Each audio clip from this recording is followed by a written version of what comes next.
Hey, folks, I thought I would take a little time and walk through this template and give you some more context and give you some more meaning behind what we're building and why it's so important. So, rule number one that I want to make sure that I state and overstate and re emphasize is this is not something you follow into a wall. This is meant to be 80%. If you follow this calendar, this outline 75% of the time, you're doing better than 95% of the people. And so that's rule number one. Don't look at this as a prescription. Look at this as a guide. This is your ideal guide reflecting your priorities. All right. Rule number two, we're talking about an ideal week calendar, but if we're going to do this the right way, it really doesn't start there. In our leadership accelerator programs, we teach that in order to do this well, you have to have a rhythm of success. You define what's most important, for the year, for the quarter, the month, and then you bring it to life in your week. I'm going to ignore that for now, but like that is so critically important is that we focus on what is it that is non-negotiable and the most important investment of our time. We're talking about return on invested time here. And how do we protect our time so that we can do that most important thing? And that's mission critical, kind of second principle. First principle is, don't worry about falling this into a wall 75% of the time. Second principle is use this as a reflection of your annual planning, your annual focus. So, kind of with that said, I'll walk you through the thematic elements and then give you some context on some of the things that I do and use that I didn't cover in the original post.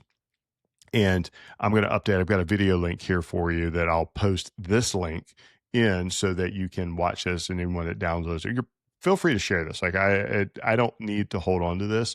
This is an asset for you. Feel free to share it with those that matter. All right. So the time is just a calendar, and it's intentionally set up in 30-minute blocks. You can get more precise. You can get more drilled in. You don't need to, but you're welcome to. And what I would recommend that you do is not get too locked up on being laser precise here. Again, this is a guide, but put in, and I use this blocks of domains of, hey, self, work, family, friends, self, planning, whatever it is. And you're putting in the things of if you could have an ideal week, if this is the perfect week, how would that week go? How would you allocate and spend your time? I doubt many people are signing up for an extra 25 hours of meetings. That's not what creates value. In some cases, I'm being a little bit hyperbolic, but you get my point. Put in what's most important. And then I like 4 key domains. These 4 key domains, there's lots of great systems. You can have 6 domains, you can have 9, like financial and all these things. I like to keep it simple and keep it focused. And so it gives me the flexibility to block without having to have an ultra nuanced system. It's the same reason I don't use 15-minute windows in here. But personal, this is health. This is advocational activities. These are things that are important to you because a first principle of leadership is that in order to lead others well, we have to lead ourselves first. And in order to do that, we have to understand that self-leadership isn't selfish. We aren't, sacrificing, others, we're not being selfish by doing that, by taking care of ourselves, by, doing the things that are important. Career and professional is pretty straightforward, makes a lot of sense. Spiritual community, hey, I'm faith driven, so this is important for me on the spiritual side. But community can be, the community you belong to, the communities you belong to, however works for you. Feel free to do it that way. And then I use transition windows and this color coding that will give you some, blocks of time to transition from one place to the next. And so that's all that is. And these are very simple core domains. Again, we can make things complicated. This isn't meant to be. This is meant to be simple. So we look the days of week. I like to recommend themes. So like context shifting is really hard. So if I go in the morning, I'm doing team meetings. In the afternoon, I'm doing client meetings. And then midday, I'm doing marketing. Our brains don't do well. We need to focus. And as a CEO, there's nothing more important than being a ruthless investor of your time, return on invested time. I was talking to a CEO earlier today, and he was saying that, hey, Mondays is his company meeting day. They do all their meetings on Mondays. So we aren't going to meet on Mondays. We're going to meet on another day. That's cool. He has a system. He has a rhythm that he's protecting. Okay. blocks, big blocks across how you want to use your time, use block them out. Themes, set themes for a day so you don't do content, get stuck in context shifting issues. And then a deep focus day. This is something I highly recommend. I remember at my last company, I introduced a no meeting Wednesday, and the CFO rolled his eyes and said, "That's crazy. We're never going to do that." And 2 months later, he's like coming back to me saying, "This is my favorite, absolute favorite day of the week. We get so much done." So some type of blocked time where you're able to say, "This is reserved. No external meetings. This is when we work." Excuse me, I said that wrong. No internal meetings. External meetings were allowed, but you set your rules. Again, this is a framework, not a prescription. And just because something works for me or my organization may not work for you. Setting your themes, R&R on Saturdays for me, self and planning. So let me just show you mine. And this, I'll give a little more nuance to some of the things that I was talking about or didn't provide in the original video. Again, this is this is raw. I'm going to go to October. There we are.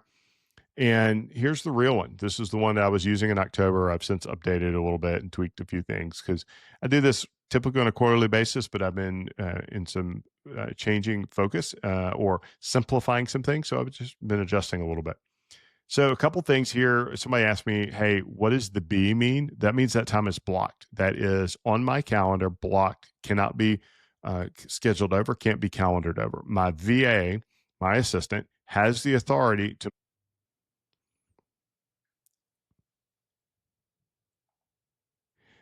All right. So there will still be an element on my calendar here for open for clients, but it'll be O and it's marked free.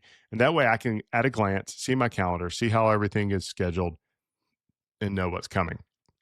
And then I have my themes, and I'm adjusting these as I tune some things in the business. And I have my Sabbath Saturday, and I have my focus here for church and for my weekly plan and review, non-negotiables. All right, some folks asked me about my color coding, and this is where I'm a nerd. Forgive me. This is the way I think, the way my brain processes information. Again, this is what works for me. Do what works for you. This may be way too complicated for others. I have down here all of my color codes. So my form, I can quickly come down here and copy the format. Here's some of my time systems that I use. This is a decode. This is basically information for my assistant so she can see and understand what goes in these categories. My nerd level comes in when I want a hex code color code. That's just because I like things to match. And then when I go to my Google Calendar, it all matches. And I can quickly look. This is what's going on. What we're coding here are our non-negotiables. When we program time in, we are setting an expectation and an intention of how we want to use it. And I recommend, when I work with leadership teams and I work with leaders, that you take this calendar and you share it with those on your team. This is how I want to plan my week. This is how I want my time to go. We will never be perfect, but when you start doing this, people start syncing up their calendars. Magic happens. Like when everybody's taking no meeting Wednesday, man, it's quiet and work's getting done. And it's so powerful. Several folks ask me, like, why don't you have lunchtime on there? I use a little bit of my junk drawer. Like I'm managing that mentally. I don't overthink this thing. And also I'll use junk drawer, or I'll use some of the prep time if I need to grab a sandwich or go for a walk. Part of my reward for my junk drawer is if I can get all my stuff done, and my junk drawer is all the tasks I'll have to do but don't want to do. If I get them done and I get them done really fast, I'll go for a walk. I get out, I'll move, things like that. I have my 7-figure leap on Thursdays. That's a mastermind group I belong to that's really important to me. So I reserve that time very specifically and intentionally, and make sure that I'm there. And I got pre-work for that. So I think that explains most of my nuance here. Again, not overly complicated, but very quick and visual, which was important to me. I'll just give you an example of how this looks on my actual Google Calendar. So I just went to a random week in January, and you can see, hey, I've got, turn that off. You can just see my work calendar.